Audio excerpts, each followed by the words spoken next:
Yo, what's going down, Green Screen Entertainment fans? Your homie Jay Green back right now, and I'm going to give you my review for the new Michael Bay film, Ambulance. Now, this movie stars Jake Gyllenhaal, Yahya Abdul-Mateen, and Eiza Gonzalez.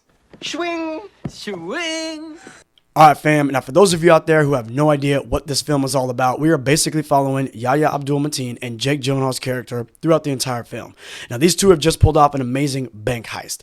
They hijacked an ambulance, they got the EMT driver in the back taking care of a police officer who's been shot in the leg. And you know if this cat dies, all hell's about to break loose because these cops that are chasing him are not playing around. Now, the reason why Yahya Abdul-Mateen's character is there is because his wife is sick, probably got cancer or something like that. They got a kid at the crib, but they ain't got no money coming in. Okay, Jake Gyllenhaal, this dude is maybe like, let's just call him an action junkie because we have no idea why he's doing what he's doing. But he's doing it and he's pretty good at what he does until this job goes down and shit goes left. Alright now, so off the top, this movie was a bit of a mixed bag for me. And what I mean by that is there's a lot of things that I enjoyed about the film. Kept me on the edge of my seat at times. I was drawn in to a certain extent with the emotional connection between Jake Gyllenhaal and Yahya Abdul-Mateen and even the EMT driver, right? But at the same time, there's a lot of dumb shit in this film. I mean, it is a Michael Bay movie.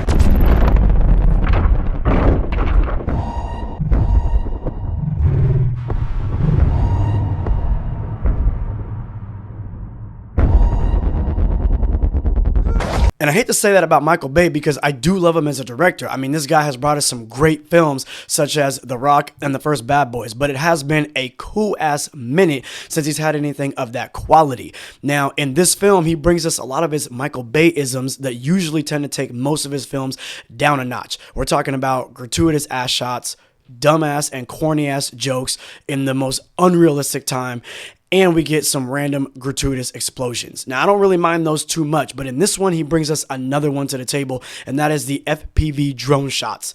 Those are some cool shots. You see them all over YouTube these days, even Instagram videos and whatnot, but in the right place, in the right time. Here, we're seeing some FPV drone shots when people are like walking into a bank. So literally, the drone is like from the top of the building, following someone down into the door, and it's like, is this an action shot? Do we really need something like that? Not necessarily. And it kind of happens a lot in the beginning of the film before any of the action, or the real action, I should say, jumps off. So it did take me out just a touch. However, when the real action does jump off, I mean, Michael Bay is putting action to film in the way that James Cameron is putting technology into cinema.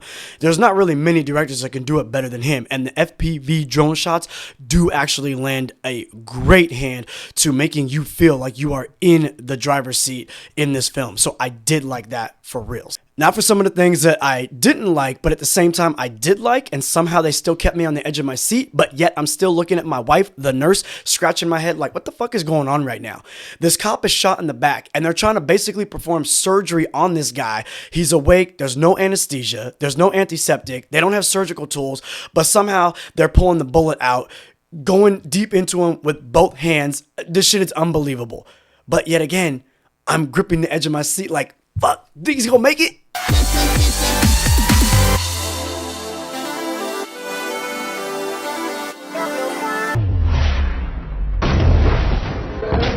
And probably the one that made my wife scratch her head was when Yahya Abdul-Mateen is in the front seat and the nurse is in the back, the EMT driver, she's in the back talking about, oh my God, we got to get this guy more blood, blah, blah, blah, blah. They find out apparently like whatever blood type he has, Yahya Abdul-Mateen's like, oh snap, yeah, I got that same blood. And they hook him up with an IV and do like some kind of blood transfusion while he's driving, like doing 80 on the 105.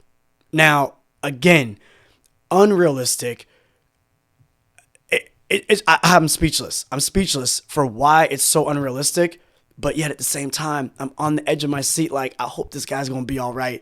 I'm so involved. I don't know. It's just the way I get sometimes when I'm watching a Michael Bay film. I can say that it's dumb at times. I can say that it's silly and stupid. Some films, like Michael Bay's, do not work for me at all. A bunch of the Transformers films cannot do it, right? But this one, I feel worked. I feel like this one you can have a good time with. It is that type of movie that you can kind of shut your brain off to a certain extent. You can laugh at the lunacy of some of these things jumping off. But it's really, I must say, because of Jake Gyllenhaal, Yahya Abdul-Mateen, and this chick that's playing the EMT that kind of keep you going through this film, hoping that these characters are going to be all right or things are going to get resolved and work out for them, even though they are the bad guys. You feel what I'm saying?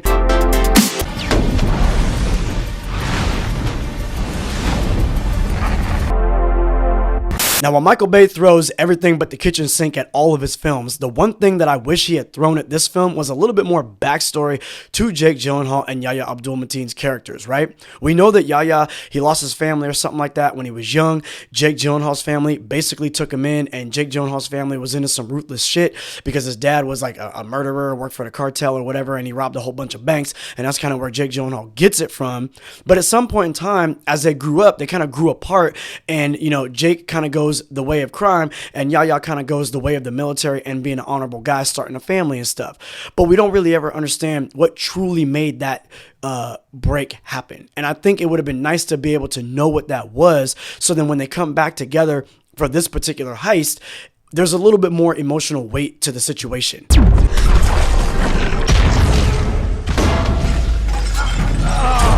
All right, so now my closing statements right here. There's not really much else I can tell you because I don't want to spoil it. I do think that you should go check this movie out.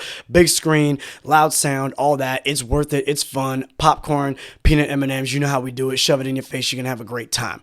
But be prepared for a bombastic action film with a lightweight plot that doesn't really make a lot of sense at times, but will still keep you somewhat on the edge of your seat. You're going to have a couple opportunities to turn to your neighbor and be like, hold up, did they really just do that? But it's a Michael Bay film. You know what to expect when you see those. Let me know if you're feeling it or not. Ya homie, Jay Green, I'm out.